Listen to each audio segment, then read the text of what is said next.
बार पुराने दिखाई लोग दे छोड़ रही के है। जा रहे हैं, वो इसलिए छोड़ के जा रहे हैं कि अल्ताफ हुसैन मॉडल के ऊपर जो है वो तहरीक इंसाफ के चेयरमैन चल पड़े हैं, जिसकी वजह से ये सब कुछ हो रहा है।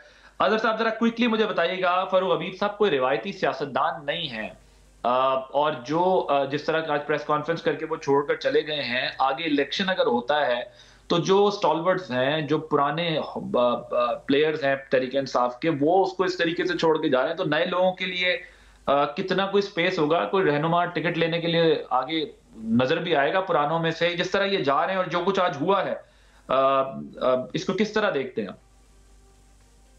बहुत शुक्रिया। मैं माजरत चाहता हूं कि आपके नाम के हवाले से किसी ने अगर ऐसा कुछ किया है तो वो तकलीफ दे मेरे लिए। आप सहाफत की दुनिया में एक आपका एक नाम है और एक इंडिपेंडेंट सहाफी के तौर पर आपने हमेशा काम किया। अल्लाह ताला आपको जिंदगी और सेहत दे।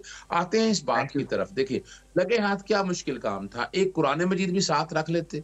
यानी अगर हमने फैसले टीवी चैनल्स पे प्रेस कॉन्फ्रेंस में करना है और तय कर देना है कि कोई गुनाहगार है, कोई छोड़े इस मुल्क में अदालती निजाम की तो जरूरत ही नहीं हमें।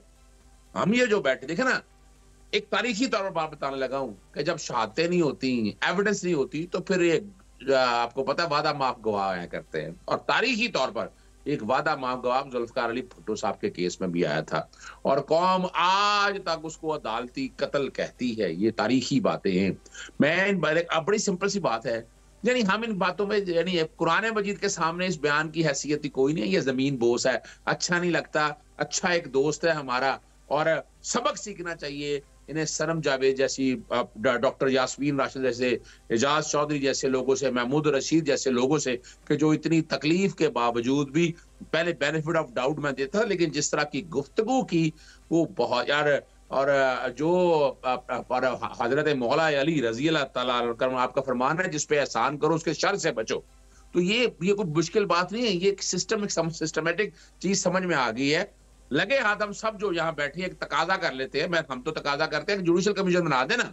यानी हम क्या चाह रहे हैं कि टीवी चैनल पे प्रेस कॉन्फ्रेंस करके हम फैसला करना चाह रहे हैं, तो भाई एक जुडिशल कमीशन बना दे, बैठकर तय कर देगा अच्छा इमरान खान ने क्या अदर किया। साहब, ये जुडिशियल कमीशन बनाना तो आपका चले एक राइट है, आप डिमांड करते हैं, ये राइट है आपका।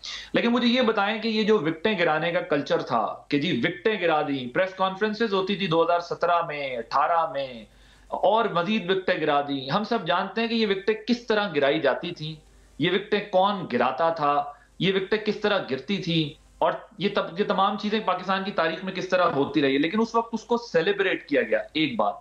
दूसरी बात यह कि कहीं ऐसा तो नहीं है कि जो चेयरमैन पीटीआई की पॉलिटिक्स है वो एक पॉलिटिकल वर्कर पे और पार्टी लीडर्स पे इतना बर्डन डाल रही है कि वो बर्डन सहना जो है उनके लिए पॉलिटिकली मुमकिन नहीं है। बिकॉज आपने जो एग्जांपल्स दी हैं, ठीक है, वो लोग अपनी जगह पर है, लेकिन एक बहुत बड़ी तादाद वो भी है जो अब वो बर्डन नहीं फेस कर पा रहे हैं और वो जा रहे हैं। सो आपको नहीं लगता कि पॉलिटिक्स उस दहाने पे चली गई है जहां पर इलेक्टोरल पॉलिटिक्स से और बैलेटिंग से ज्यादा जो है वो स्ट्रीट पावर के जरिए जो है वो फैसला कराने की कोशिश की जा रही है? देखिए, एक बात मैं आपको बता दूं कि पाकिस्तानी सियासत में यही तो एक वो तब्दीली है कि जो इलेक्टेबल आते थे, जो इस तरह के वोट लेकर आते थे, और वो चेहरे यानी यानी ये जो चेहरे इधर उधर जा रहे हैं ना, उनके बारे में कुछ ज्यादा तहकीक की जरूरत नहीं है। मिसाल के तौर पर अगर आप 372 सीटें हैं एमएनए की और सूबाई असेंबलियों की सीटें ले रहे हैं, तो 1500 के करीब ऐसे लोग हैं। तो 1500 में से मेरा ख्याल है 1400 लोग तो चले गए होंगे छोड़ के। और ये कोई 40-50 के करीब लोग हैं जो बैठकर ये फैसला करेंगे। यानी अगर 1500 एक एवरेज लगा ली जाए जो इलेक्शन लड़े हैं सीटों पे आकर, तो उनमें से कितनी एक तादाद है? ये तो एक 2% 3% ज्यादा तादाद नहीं, इससे फैसला नहीं हुआ करता। बात बड़ी सीधी सी है। यार मान लीजिए चले ये सारा कुछ ठीक हो गया है, तो भाई वो आईने पाकिस्तान टूट रहा है। 90 दिन का जो है वो लिमिट टूट गई है। किसी को शर्म आई, किसी को हया आई कि आईने पाकिस्तान में 60 दिनों की जो ओके, पहले सो आप इन्होंने। ये कह रहे हैं एक नया ट्रेंड सेट हो गया है, जिसकी बुनियाद पर ये कहा जा सकता है कि अब किसी के जाने आने से कोई फर्क नहीं पड़ता, पार्टी अपनी जगह पर या मामलात अपनी जगह पर रहेंगे। डॉक्टर साहब, आपके ख्याल में क्या पीटीआई के साथ वही होने जा रहा है जो 2002 में, जिसका आप लोगों ने एक ट्रेलर देखा, और 2018 में जो पीएमएलएन के सामने चैलेंजेस थे, पीटीआई भी इस वक्त उसी क्राइसिस से गुजर रही है। और फरूक हबीब साहब जाहिर है कोलीग भी रहे हैं आप लोगों के। फरूक साहब अब जो इल्जामात लगा रहे हैं, जो चार्जशीट दे रहे हैं जहन साजी की, ये कितना अहम होगा आपके नजदीक इस प्रेस कॉन्फ्रेंस का करना उनका? बिस्मिल्लाहिर्रहमानिर्रहीम। भाई साहब, अगर आप के चैनल पे या दीगर चैनल्स पर भी मैंने एक बात कई दफ़ा कही है कि मैं पाकिस्तान तहरीक इंसाफ को मैंने बहैसियत एक सियासी पार्टी के मैंने कभी भी उसे तस्लीम नहीं किया। ये बात मैं मुतअद्दिद दफ़ा जब उनकी हुकूमत थी उस वक्त भी कह चुका हूँ। उसकी बुनियादी वजह यह है कि इमरान खान साहब का एक फ़ैन क्लब था, एक कल्ट था जो कि इकट्ठा हुआ, और इमरान खान साहब की जो जहन साजी का एक लफ्ज़ आपने इस्तेमाल किया है, इमरान खान साहब ने 2010 से जहन साजी की, नफ़रत फैलाने की, गालियाँ देने की और सियासत में उस किस्म की दरार डालने की कि वज़ादारी का भी ख़ात्मा, हयादारी का ख़ात्मा। और अभी अज़हर साहब कह रहे थे कि किसी को आइन टूटने पे शर्म नहीं आई, तो इमरान खान साहब के ख़िलाफ़ तहरीक अदम एतमाद पेश हुई। आइन का जो मजाक उस वक्त उड़ाया गया, किसी को शर्म आई कि डिप्टी स्पीकर ने उठा के और रद्दी की टोकरी में डाल दी।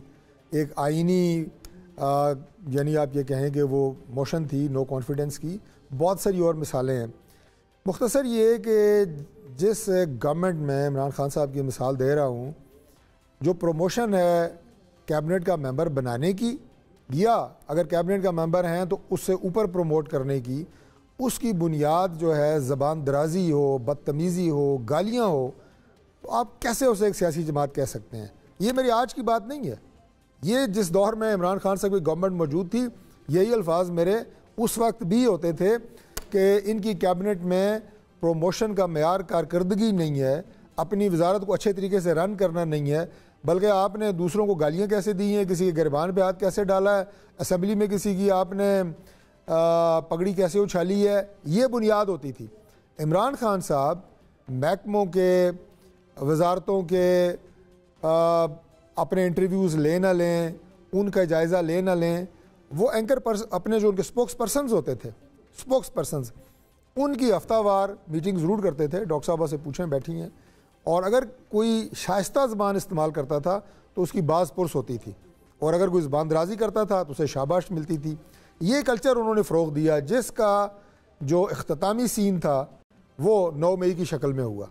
तो लिहाजा जो लोग आज आके कह रहे हैं जहन साजी, तो वो कहते हैं ना कि हादसा एक दिन में नहीं होता, बरसों इसकी परवरिश जो है वो हालात और वाक़यात करते हैं। एग्जैक्टली यही हुआ है इस केस में। अब इसमें कुछ लोग जो पहले सामने आए, उनके किरदार सामने आए, कुछ लोग अभी आके सब बातें बता रहे हैं, लेकिन बहरहाल मैं ये कहूँगा कि पाकिस्तान की सियासत को एक नई डगर पे लेके आना, ये तोरा इम्तियाज़ हुआ है इमरान खान साहब का ज़रूर है कि उन्होंने सियासत में से जो रवायती सियासत थी, अभी आज बात हो रही है, चलो इसी बात को एक और छोटा सा पॉइंट, उन्होंने तो रवायती सियासतदानों से निकाल दिया ना पार्टी को, मतलब कोई है रहे ना रहे कोई फर्क नहीं पड़ता। वो कहते हैं कि जी वो जो एक इलेक्टेबल्स की पॉलिटिक्स थी, ये सब चीजें थी, उससे उन्होंने कहा बाहर निकाल दिया। अब तो जो आएगा वो अच्छा, अगर इलेक्टेबल्स की पॉलिटिक्स से इमरान खान साहब ने बाहर निकाला है सियासत को, तो फिर जहाज़ जो है अलीम खान साहब का, तरीन साहब का, ये इलेक्टेबल्स को ढो ढो के क्यों बनी गाला लेके आ रहा था? उसके बाद जब इलेक्शन हुए तो उसके बाद ये जहाज़ रिक्शे की तरह क्यों इस्तेमाल हुए? इलेक्टेबल सारे इकट्ठे नहीं हुए। कौन सी पार्टी है जिसमें से बंदे तोड़ तोड़ के इमरान खान साहब के साथ शामिल नहीं किए गए हुए?